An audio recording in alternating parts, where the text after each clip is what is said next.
Imagine this, your son goes out one night for a party, and hours later, he's found dead in the woods. The police say it was just the cold that killed him, nothing more. But when you see his body, you notice bruises, cuts, and swelling that tell a very different story. This isn't just a mystery. It's a fight between truth and cover-up, between a grieving family and a justice system that seemed determined to look the other way. Tonight, we dive deep into the tragic case of Pravin Varughese, a young man full of dreams, whose life ended far too soon under suspicious circumstances. What really happened that night?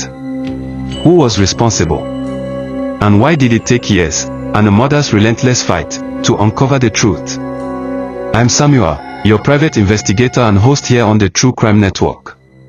If you haven't already, make sure to subscribe and drop a comment below, because this is a case you'll never forget. The promise of Pravin. Pravin Varughese was a young man with dreams, energy, and a future ahead of him. Born to immigrant parents from India, he grew up in Morton Grove, Illinois, in a tight-knit family. His parents, Lovely and Matthew, had worked hard to give their children a better life in America. They carried the struggles and sacrifices that so many immigrant families know too well, but they instilled in their son the values of discipline, education, and ambition. Pravin grew into a young man who was known for his warm smile and his ability to make people feel comfortable. He was funny, he was loyal, and he was someone his friends could count on. Teachers remembered him as sharp and thoughtful, while his peers remembered him as the kind of person who brought energy into a room. At 19 years old, Pravin was already chasing his dream. He had enrolled at Southern Illinois University in Carbondale, where he was majoring in criminal justice. He wanted to become a police officer, to dedicate his life to law enforcement and protecting others. The irony of that dream would become painfully clear later, but at the time, it gave him purpose. College life suited him. He played sports, made new friends, and embraced the independence that came with being away from home. He wasn't known as a troublemaker. He wasn't reckless or careless. By all accounts, Pravin was careful, thoughtful, and ambitious. In early 2014, he was in his second semester at SIU. His family saw a bright future for him. His sister would later describe him as someone who was excited about life, someone who wanted to graduate, work in law enforcement, and make his parents proud. He was not the type of person who would simply vanish or throw his life away. But life has a way of turning in unexpected directions. In February 2014, as a brutal winter gripped Illinois, Pravin's life took a tragic turn. What began as an ordinary college night would spiral into a mystery that his family and investigators would spend years trying to untangle. On February 12, 2014, Pravin decided to go out. It was a Wednesday evening, and like many other students, he planned to attend a small house party near campus. It was supposed to be just another night with friends, music, laughter, and a chance to relax. No one could have predicted that it would become the night that changed everything. This is where Pravin's story begins, a promising young man, full of life, heading out into a cold February evening. He had no idea that this night would be his last. The night he disappeared. February 12, 2014, was one of those winter nights that cut to the bone. Temperatures had dropped well below freezing, and the icy winds made the streets of Carbondale harsh and unforgiving. But for college students at Southern Illinois University, life didn't stop because of the cold. Parties still happened, and that night, Pravin Varughese decided to attend one. The party itself was typical of student life, music in the background, laughter spilling through the rooms, and groups of young people chatting, dancing, and drinking. Pravin wasn't known to overindulge. Friends later said he seemed like his usual self, smiling, calm, and social. He wasn't stumbling, he wasn't drunk out of his mind, and nothing about him suggested he was out of control. But as the night went on, there were reports of arguments breaking out among some of the partygoers. Accounts differ about how serious those arguments were. Some said they were nothing more than minor disputes, while others remembered a heavier atmosphere. Whatever the case, Pravin decided to leave the party. When he stepped outside, the cold must have been jarring. Carbondale in February is no place to wander without preparation, especially at night. It was then that he encountered a man who would change the course of his evening and his life. His name was Guy Bethune. Batoon was 22 years old, from El Dorado, Illinois. He was not one of Pravin's close friends, and their connection that night seemed almost random. Somehow, they struck up a conversation, and Batoon offered Pravin a ride. Why would Pravin accept? That question would become one of many mysteries in this case. Some believed it was simply a matter of convenience. Pravin needed a lift, and Batoon was willing to give him one. Others wondered if there was something more beneath the surface, something that would later come to light. What we know is that Pravin got into Batoon's car. From that moment forward, everything that happened became clouded in contradictions and uncertainty.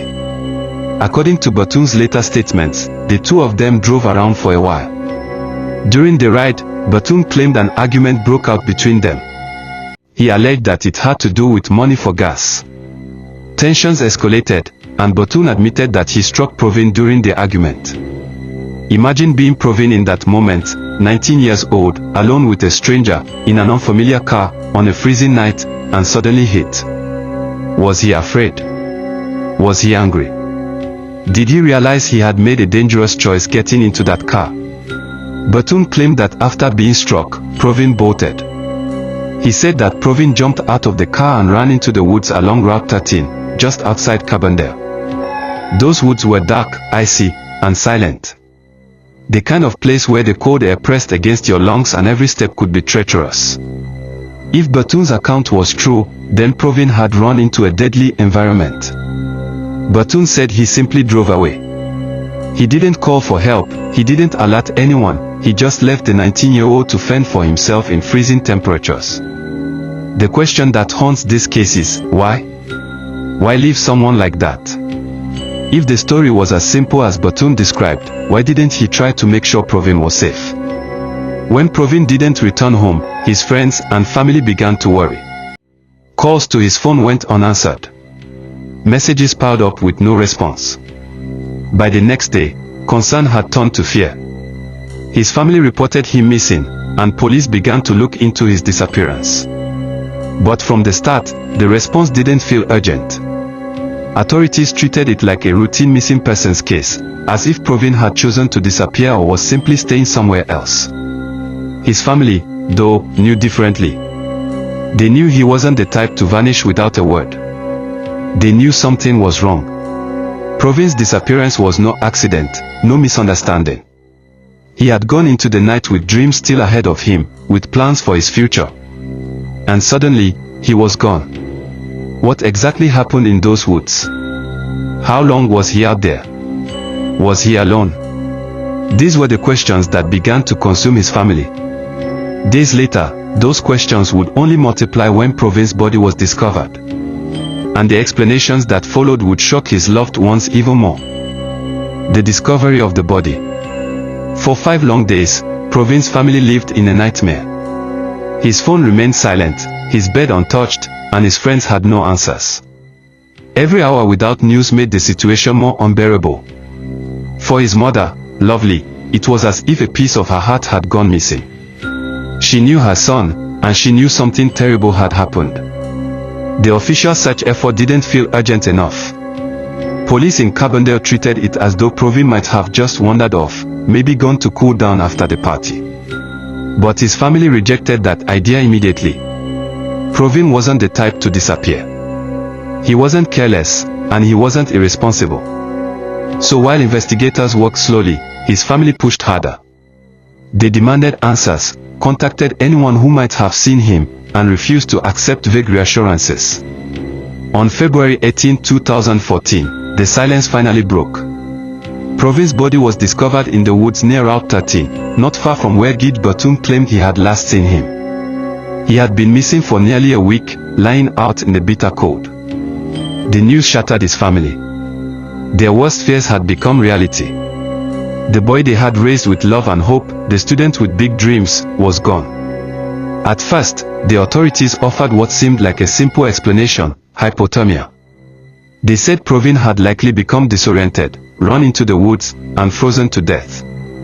To them, the case appeared straightforward, tragic, but natural.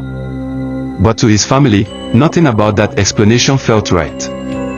When his body was returned to them, they saw bruises, injuries, and marks that didn't look like the result of someone simply lying down in the snow. His mother said it was clear to her that her son had been in a struggle. How could he have just run into the woods and died, unless something had forced him there? How could a healthy 19-year-old collapse so quickly? And why hadn't the driver of the car, the last person to see him alive, done anything to help? The discovery of the body only raised more questions. The official explanation didn't sit well with anyone who truly knew Pravin. And from that moment, his family began what would become a relentless fight for the truth. Pravin had been found, but the story was far from over. In fact, the hardest battles were still ahead. The fight over how he died, and who, if anyone, was responsible, was only just beginning. The autopsy, the family's fight, and police controversies. When Pravin's body was first examined, the official cause of death was listed as hypothermia. According to the initial autopsy, there were no serious injuries that explained anything else.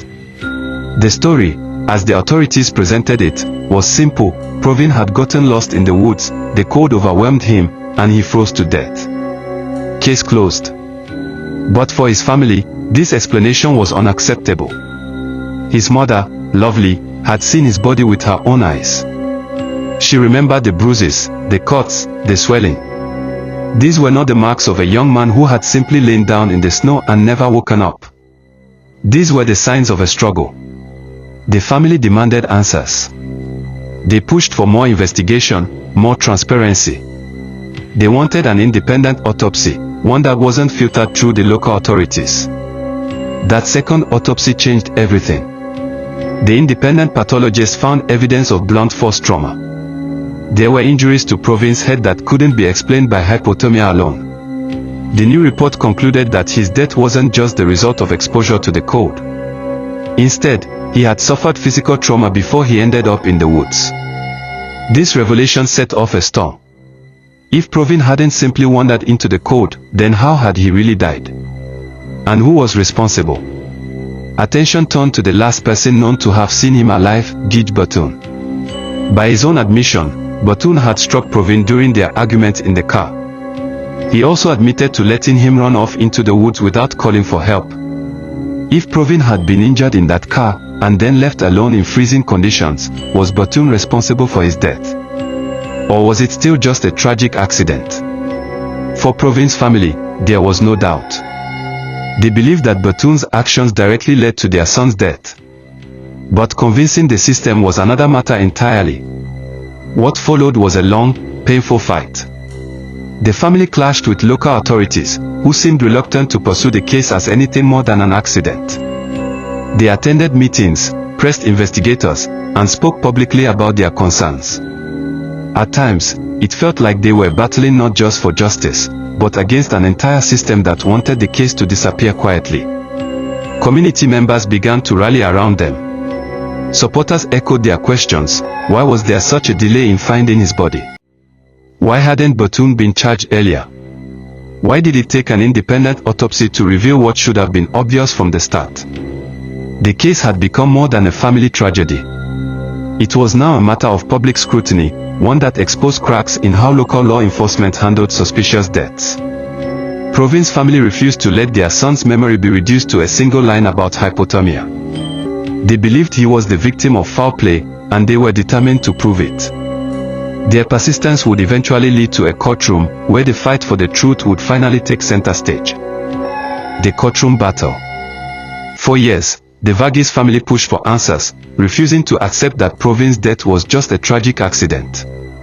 Their persistence paid off in 2018, when prosecutors finally brought charges against Gij Batoon, the last person known to have seen Pravin alive. Batoon was indicted on 2 counts of first-degree murder. The charges alleged that his actions, striking Pravin during their argument, then abandoning him in sub-zero temperatures, directly led to Pravin's death. For Pravin's family, it was a breakthrough. After 4 long years of fighting, the case was finally going before a jury. Inside the trial, the courtroom became the stage where 2 very different stories collided. On one side, prosecutors painted a chilling picture. Batoon wasn't just another college kid caught up in a fight. He had thrown punches, inflicted injuries, and left Pravin to die in the woods without calling for help. The independent autopsy supported their argument, showing blunt force trauma to Pravin's head, injuries inconsistent with hypothermia alone. On the other side, Batun's defense pushed a very different narrative. They claimed the altercation was minor, just two young men who'd had too much to drink. Yes, Batun admitted he hit Pravin. But he argued that the blows weren't enough to kill him. According to the defense, it was the code, not Batun's fist, that ended Pravin's life. The jury was left to decide whether Batun's actions amounted to murder, or whether he was simply guilty of making a terrible mistake. The verdict. In 2018, after days of testimony and emotional arguments, the jury returned with its decision. Batun was found guilty of first-degree murder. For Pravin's family, it was a moment of relief. At last, someone was being held accountable for what happened to their son. But the relief didn't last. A shocking turn. Not long after the verdict, a judge took the extraordinary step of overturning the conviction. The reasoning came down to a technical issue in how the charges were structured. The judge ruled that the jury may have been confused by the way the prosecution presented its case, and because of that, the guilty verdict could not stand. In one moment, everything the family had fought for was ripped away. Batun, who had been convicted of murder, walked out of court a free man. The aftermath. For Lovely and Matthew Varughese, the courtroom reversal was devastating. They had carried their son's memory for years, pushing through obstacles, enduring delays, and fighting against a system that often seemed unwilling to listen. And just when justice seemed within reach, it slipped through their fingers. But they did not stop speaking out. They continued to press for accountability, to remind the public that Pravin's death was not an accident to be brushed aside. They became advocates not only for their son but for other families who felt ignored or dismissed by the justice system. Community members who had followed the case closely shared their frustration. How could a guilty verdict, reached by a jury, be undone so quickly? Why had it taken so long for the case to even reach trial? And what did this say about the value placed on Pravin's life? Justice denied. The courtroom chapter ended not with closure, but with disappointment. Batun was no longer behind bars. The family was left with the painful knowledge that while they had uncovered the truth about what happened, the system had failed to hold the person responsible to account. For them, justice was not just about punishment, it was about recognition. Recognition that Pravin's life had value, that his death was not just an accident, and that the mistakes of that night had consequences. But in the eyes of the law, the case was over. After years of fighting, Pravin's family had their day in court. They watched as the man who admitted to striking their son was found guilty of murder. But in a stunning twist, that victory was taken away. A legacy that lives on. The courtroom may have closed its doors on the case, but for the Varughese family, the fight for justice never ended. Pravin's death was more than a tragic story, it became a symbol of how families often have to battle the very system that is supposed to protect them. Life after the trial. After the verdict was overturned, Lovely Varughese refused to remain silent. She became a voice for change, speaking out at community events, sharing her son's story in interviews, and pushing lawmakers to do more for families who lose loved ones under suspicious circumstances. Her message was clear: no family should ever have to wait years for the truth. No mother should have to conduct her own investigation to prove her child's life had value. The Varughese family's persistence inspired others.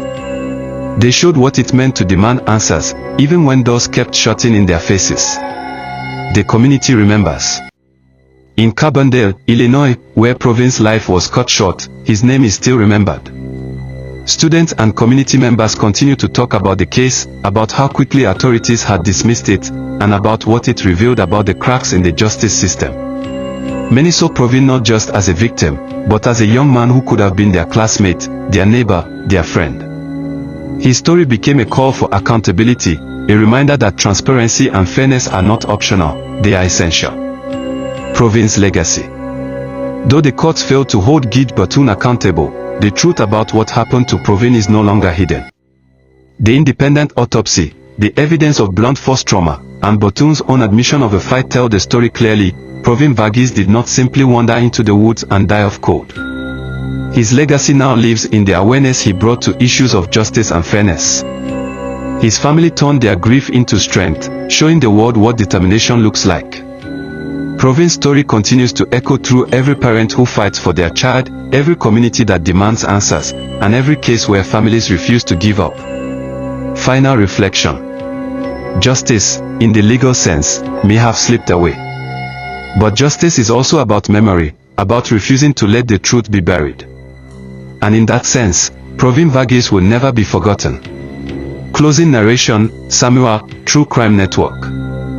This case was never just about one young man. It was about a system that too often fails the very people it is meant to protect.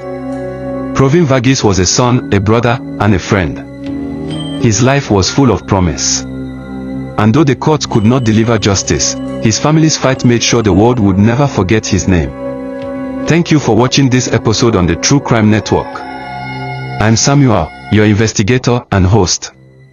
If you believe stories like this deserve to be told, make sure to subscribe, like, and drop a comment below.